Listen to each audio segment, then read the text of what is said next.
जय श्री कृष्ण दर्शकों, सेवन सनातन news YouTube channel में आपका हार्दिक स्वागत है। आज ज्योतिष विशेष कार्यक्रम में आप अध्ययन करेंगे मेष लग्न की कुंडली में। मेष लग्न की कुंडली में 12 भाव में सूर्य क्या क्या फल देता है, कौन से भाव में क्या फल देता है, आइए जानते हैं। तो प्रवेश करते हैं सबसे पहले मेष लग्न की कुंडली में।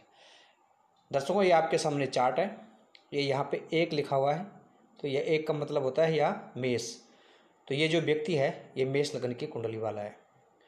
जो भी इस पे अंक लिखा होगा वही उसका लग्न माना जाएगा। यहाँ पे 1 लिखा हुआ मेष लग्न, और ये आपको पता ही है कि मेष लग्न का स्वामी कौन होता है, मंगल होता है। और ये कुंडली ये कह सकते हैं कि मंगल से प्रभावित है या मंगल की ये कुंडली है। तो इसकी कुंडली के कौन कौन से मित्र है, कौन कौन से शत्रु है, ये भी हमें जानना चाहिए, क्योंकि मंगल का मित्र कौन है। यहाँ पे सूर्य मंगल का मित्र है और साथ में ही पंचम भाव का स्वामी है। पंचम भाव होता है विद्या बुद्धि का, ये पंचम भाव है। यहाँ पे 5 है, 5 अंक का मतलब सिंह, और इसका स्वामी सूर्य है, इसका मालिक है, इसको कहते हैं पंचमेश त्रिकोणेश। पंचम त्रिकोण भाव भी है, और पंचम और नवम भाव का स्वामी शुभ होते हैं। और विशेष करके यदि वह लग्न का मित्र हो तो वो और भी शुभ हो जाता है। यहाँ पर सूर्य लग्न का मित्र है, यानी मंगल का मित्र है, और यहाँ लग्न में बैठा हुआ है।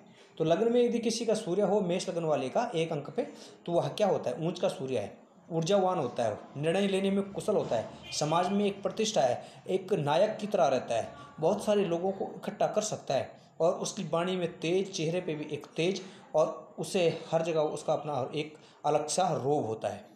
प्रथम भाव में सूर्य, विद्या बुद्धि में वो अच्छा होगा। साथ में सप्तम दृष्टि नीच की तो थोड़ा अपनी पत्नी के प्रति वह क्रूर होगा। अब द्वितीय भाव में सूर्य, द्वितीय भाव कहते हैं धन भाव है, धन भाव में सूर्य है और पंचमेश है। पंचमेश अच्छा होता है, त्रिकोणेश का मालिक है, पंचमेश धन भाव में है। तो धन भाव में क्या है, विद्या बुद्धि का जो मालिक है वो धन भाव में है, तो अपनी विद्या से, अपनी बुद्धि से, अपनी एक योजनाओं के द्वारा धन कमाता है, और खूब अच्छा धन भी होता है। वो जो वाणी होती है उसकी, वह क्योंकि द्वितीय स्थान वाणी का है, तो वह बड़ी गर्वीली होती है। वह जो वाणी होती है उसकी बड़ी रोप सी होती है। साथ में ही वह अपने निर्णय को बड़ी से बड़ी मुश्किलें पार कर देता है। उसका एक निर्णय दमदार होता है, उसके निर्णय में एक दम होता है। द्वितीय स्थान का सूर्य, हाँ, यहाँ पर भले ये एक नुकसान जरूर करता है, जातक ज़्यादा पैसे इकट्ठा नहीं कर पाता, बैंक बैलेंस नहीं कर पाता, इसलिए ऐसे जातकों को क्या करना चाहिए, जैसे पैसे इकट्ठे होते हैं प्रॉपर्टी में लगा देना चाहिए, या कोई ऐसी चीज़ अपनी खरीद देनी चाहिए। तृतीय भाव में सूर्य, तृतीय भाव होता है पराक्रम का, भाई का, और यह पंचम स्थान का स्वामी यदि तृतीय स्थान में बैठा हुआ तो पंचम भाव का स्वामी पंचमेश विद्या बुद्धि का मालिक कहाँ बैठा, पराक्रम भाव में बैठा हुआ, यानी इसकी बुद्धि कैसी है, पराक्रम वाली है। पराक्रम वाली बुद्धि होने का तात्पर्य ये अपनी बुद्धि से, अपनी अक्ल से, अपनी समझ से पराक्रम करेगा, मेहनत करेगा, और यदि शत्रुओं को भी परास्त करेगा तो बड़ी योजनाओं से, अपने माइंड से करेगा, अपने दिमाग से करेगा। तो तृतीय स्थान पराक्रम का है, भाई का है, तो क्या होता है, इसके भाई से स्नेह होता है, और भाई इसका भी अच्छा जोशीला होता है और तेज होता है भाई में भी। लेकिन पिता से यहाँ पे मतभेद करवा देता है सूर्य। हाँ, और ये भी अपना, ये भी व्यक्ति होता है धर्म को जो ये विज्ञान की दृष्टि से देखता है। चतुर्थ भाव में आते हैं सूर्य, या पंचम भाव का विद्या बुद्धि का स्वामी चतुर्थ भाव में बैठा हुआ। चतुर्थ स्थान क्या होता है, ये जो स्थान होता है ये होता है भूमि का, वाहन का, सुख का, माता का, तो यहाँ से सुख देखा जाता है। तो विद्या बुद्धि का, वह अपनी विद्या से, अपनी बुद्धि से वो सुख ढूंढेगा, यानी वो सुखी रहेगा, हो गए। अपनी विद्या और बुद्धि से वह प्रॉपर्टी खरीदेगा, वाहन खरीदेगा।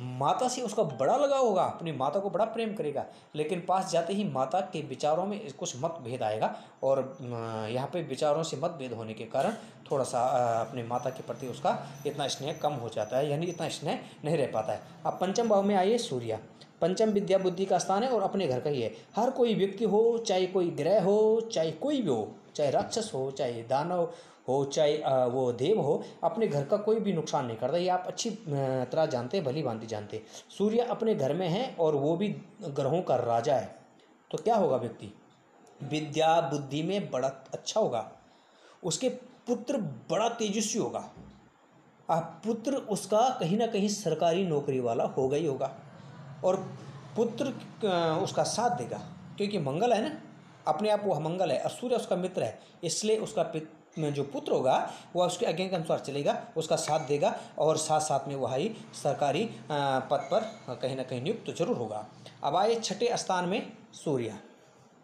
जो छठे स्थान में सूर्य होता है वह थोड़ा सा अनिष्टकारी होता है। जब भी सूर्य की दशा आएगी, दशा अंतरदशा महाअंतरदशा आएगी, संतान को कष्ट होगा, क्योंकि पंचम भाव का मालिक है ना, संतान का मालिक है, वो छठे घर में पड़ गया।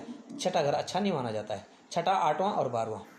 तो छठे घर में संतान को कुछ कष्ट जरूर होगा, शत्रु से उसे हानि जरूर उठानी पड़ेगी, क्योंकि शत्रु स्थान भी छठा होता है, ऋण स्थान भी छठा होता है, इसलिए शत्रु से उसे हानि उठाई। हालांकि शत्रु का ये दमन करने वाला होता है, शत्रु के सामने नहीं टिक पाते, लेकिन हानि उठानी जरूर पड़ेगी। कोर्ट कचहरी तक जाना पड़ेगा, लड़ाई झगड़े के कारण हॉस्पिटल में जरूर खर्चा करवाएगा, दुर्घटना आदि की संभावना होगी और इसके कुछ न कुछ हार्ट से संबंधित दिक्कत हो सकती है। अब आइए सप्तम में सूर्य। सप्तम सूर्य स्थान नीच का है। सप्तम भाव होते हैं पत्नी का, जीवन साथी का। तो यहाँ पे नीच का सूर्य वैवाहिक जीवन कष्टमय बनता है। जीवन साथी इसका कुछ न कुछ घमंडी होता है, और यदि यहाँ पर कहीं से शनि की दृष्टि पड़ जाए, राहु की दृष्टि पड़ जाए और किसी शुभ ग्रह की दृष्टि ना हो, और साथ साथ में ही शुक्र शत्रु राशि में हो या किसी तरह से पीड़ित हो, तो तलाक का योग बनता है। हाँ, इसका एक फ़ायदा जरूर है, जो इसका बिजनेस पार्टनर होगा उससे उसको बड़ा फ़ायदा होता है, और पार्टनर के साथ यह भी सफल जरूर होता है। अष्टम स्थान में सूर्य। अष्टम स्थान मित्रों अच्छा नहीं माना जाता है। अष्टम स्थान में सूर्य होता तो सरकारी कामों में बहुत रुकावटें आती है। जगह जगह आप घूस लेकर के काम करते हैं तो भी आपका काम नहीं बनता है, हर काम में रुकावट आती है। सूर्य की दशा अंतरदशा जब आएगी, बड़ी चिंता, बड़ी टेंशन आपको होगी, बुद्धि साथ नहीं देगी, जबकि आपको लगेगा कि सब मेरे अनुकूल है, लेकिन समय पड़ते ही सब विपरीत हो जाएंगे। तो अष्टम स्थान का सूर्य नहीं, इसलिए यहाँ यदि आपका सूर्य है तो आपको इसका दान जरूर करिए। अब आइए नवम स्थान में, यह धनु राशि है। धनु राशि में सूर्य है और पंचमेश है, पंचम भाव का स्वामी है, सिंह राशि का स्वामी पंचमेश धर्म स्थान में बैठा हुआ है। तो ये धर्म की वृद्धि करता है मित्रों, और साथ साथ में ये पिता के सुख की वृद्धि करता है। उत्तम पुत्र वाला होता है, आस्तिक होता है, वो पितृभक्त जरूर होता है। इसी तरह से ये जो सूर्य है यह आपको यहाँ पर धर्म की वृद्धि जरूर करेगा, और पंचम से पंचम होने के कारण उसका जो पुत्र होगा वह बड़ा ही बुद्धिमान विद्वान होगा और अच्छा पढ़ा लिखा होगा, वाचस्पति यानी बहुत अच्छा पढ़ा लिखा होगा। दसम स्थान का जो सूर्य है यह उसके कर्म क्षेत्र को बहुत अच्छा करता है। भूमि मकान गाड़ी आदि का सुख इसको प्राप्त होता है, सरकारी नौकरी का योग बनता है। लेकिन यहाँ पर सूर्य एक उसको परेशानी देता है, उसके हड्डियों संबंधित दर्द हो सकता है, जोड़ों में दर्द हो सकता है, और कर्म क्षेत्र उसका बहुत अच्छा रहता है दर्शकों। और इसी तरह से यदि 11वें स्थान में सूर्य हो तो शत्रु राशि का तो है, लेकिन वह बड़े भाई और बहनों का उसको स्नेह होता है, सुख मिलता है, पुत्र योग अच्छा बनता है, क्योंकि यहाँ से वो सप्तम दृष्टि इस भाव को देखता है, इसलिए पुत्र का सुख अच्छा मिलता है, पुत्र योग बहुत अच्छा होता है, स्नेह बना रहता है। और सूर्य की दशा में जब भी आए, इसकी अंतरदशा आए, अचानक इसको लाभ जरूर होता है और आय के इसके साधन खुलते हैं। अब द्वादश स्थान यानी 12वें स्थान में सूर्य है। तो जो 12वें स्थान में यदि सूर्य होता है, मीन का है, ये तो उतना खराब नहीं माना जाता, क्योंकि अपने मित्र के घर का है, और वह पेट से संबंधी बीमारी, दशा, कोर्ट केस और आदि ये दिक्कत यहाँ पे अवश्य ही करेगा। अनावश्यक खर्चा, दुर्घटना आदि का योग सूर्य अपनी दशा अंतरदशा में बनाता है, विशेष करके जब इसके साथ साथ में बुध की दशा हो जाए या फिर शनि की दशा हो जाए, तो यहाँ पे थोड़ा अनिष्ट कारक ये बनाता है।